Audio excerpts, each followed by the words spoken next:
Sallallahu alaihi Muhammad. Ustaz, ya, saya akan menanyakan mungkin tidak berkaitan dengan tema hari ini, tapi Ustaz dalam beberapa kajian menyebutkan bahwa ketika seseorang sudah dimakrifatullah akan memperoleh rasa bahagia dan damai yang abadi. Nah, pertanyaannya, rasa bahagia dan damai itu bisa diusahakan atau diperoleh, atau kita yang mengusahakan, atau Allah yang menjalankan. Terima kasih. Assalamualaikum warahmatullahi wabarakatuh. Baik Bapak Ibu, kalau kita ingin memperoleh kebahagiaan yang hakiki, maka dapatkanlah kebahagiaan dan kedamaian itu secara hakiki pula. Tapi apabila kita mendapatkan kebahagiaan dan kedamaian yang sifatnya tidak hakiki, sifatnya itu fana, maka kedamaian dan kebahagiaan yang kita peroleh juga sifatnya terbatas. Contoh, kalau kita ada problem dengan menantu di kantor atau di rumah, atau dengan sahabat-sahabat yang lainnya, lalu kita pergi bertamasya, pergi kita ke liburan piknik. Ketika kita bertamasya liburan dan piknik luar negeri atau di Indonesia, maka ketika itu kita akan mendapatkan namanya kedamaian, ketenangan. Namun kedamaian dan ketenangan yang kita dapatkan melalui yang tidak sifatnya abadi dan hakiki, itu juga akan terbatas.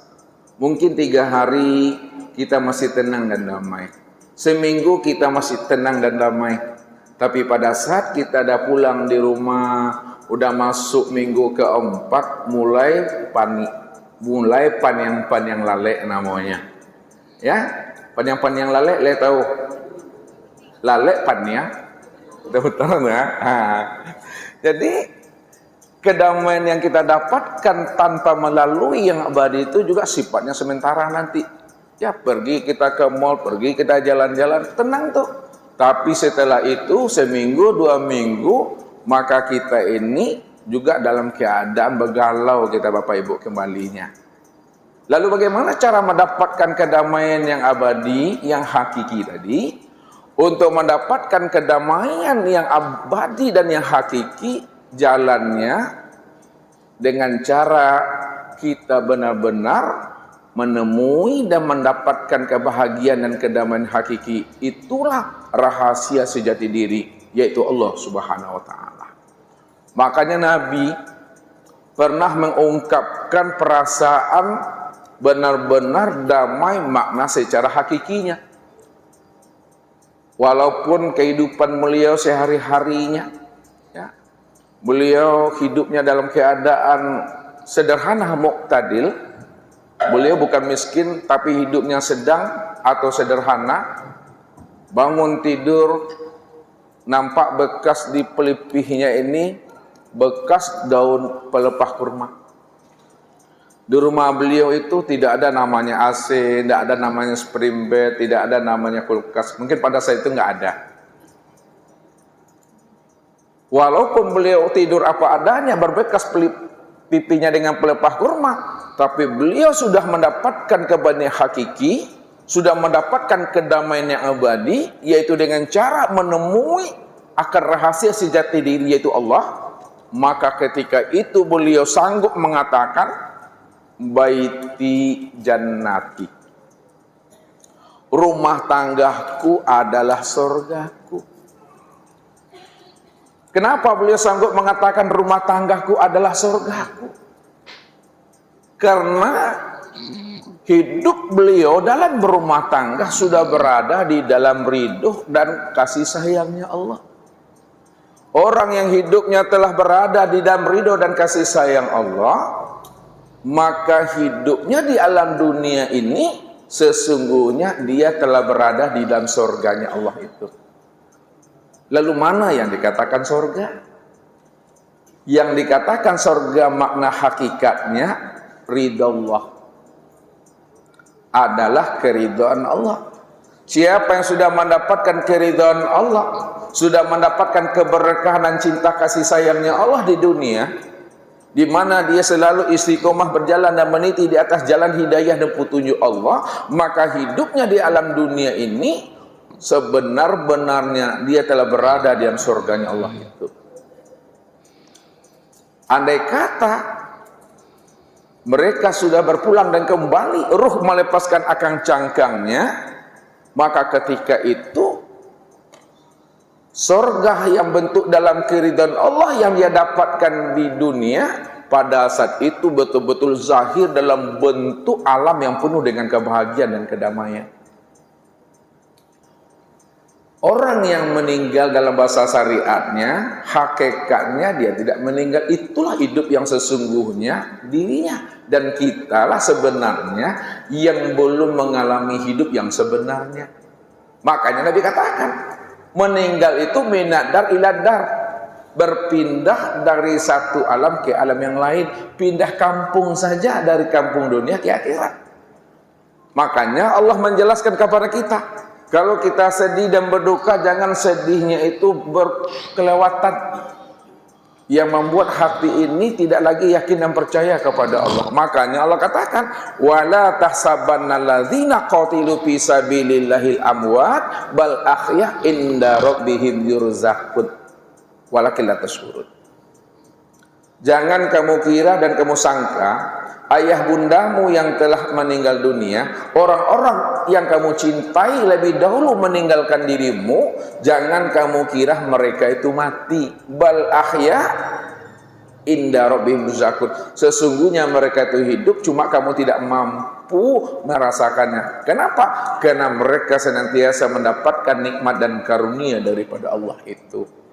Maka benar apa yang disampaikan Nabi, tidak terbetik di hati dan tidak terlintas dalam pandangan batin, yang tak pernah dilihat mata dan tak pernah terdengar oleh telinga. Itulah balasan yang sangat luar biasa. Tapi yang namanya neraka, Bapak Ibu, ya nanti Ustadz cerita neraka, jangan Bapak Ibu berpikiran Ustadz keluar dari neraka gitu. Yang namanya neraka itu adalah suhtullah, bentuk kemurkaan dan kemarahan Allah. Siapa yang hidupnya di dunia tidak mendapatkan kasih sayang Allah, hidupnya di dunia tidak mendapatkan balayan cinta dan rahman rahimnya Allah, dia selalu di dalam kemurkaan dan kemarahan Allah, maka sesungguhnya hidupnya di alam dunia dia telah berada di dalam nerakanya Allah itu. Jadi orang yang tidak mendapatkan rahmat, orang yang tidak mendapatkan cinta balayan kasih sayang Allah, maka di dunia ini dia sudah berada di dalam nerakanya Allah itu. Ditarik Allah namanya ketenangan batin, ditarik Allah namanya kedamaian di dalam jiwa, sehingga hidupnya itu keluh kesah panjang-panjang lalek, Bapak Ibu. Itulah keberkahan hidup dicabut oleh Tuhan. Meninggal dia, berpindah alam yang dia masuki itu betul-betul adalah alam neraka azab dan siksa, Bapak Ibu. Jadi kalau kita ingin selamat dunia akhirat, bahasa torikatnya, hendaklah Bapak Ibu bergabung dengan komunitas Tuhan. Kalau sudah bergabung kita dalam komunitas Tuhan, komunitas Tuhan itu para nabi dan para rasul, para arifin, arifillah, orang-orang soleh, maka ketika itu Bapak Ibu sudah menjadi sahabat-sahabat Tuhan. Kalau Bapak Ibu sudah diakui menjadi sahabat Tuhan, mudah-mudahan kita sudah menjadi keluarga Tuhan. Itulah yang disebut keluarga Robbani, kunu rabbanina bima kuntum tu'allimunal kitab wa bima kuntum tadrusun. Jadilah kamu menjadi keluarga Rabbani, keluarga Tuhan adalah sempurna imannya, sempurna Islamnya, sempurna tauhid dan ma'rifatnya. Itulah yang keluarga Tuhan itu. Barulah kita dunia sampai akhiratnya kita benar-benar sudah mendapatkan ketenangan dan kebahagiaan bersama Allah, karena kita sudah menemui hakikat kebahagiaan, hakikat kedamaian dan ketenangan, itulah Allah. Oleh karena itu, cari dan temuilah pemilik dunia, cari dan temui pemilik akhirat, cari dan temuilah pemilik kedamaian dan ketenangan, itu Allah. Maka disitulah kita senantiasa berada dalam rahman dan rahimnya Allah. Disitulah kita berada dalam dekapan kandungan rahman dan rahimnya. Itu mungkin Pak jalannya.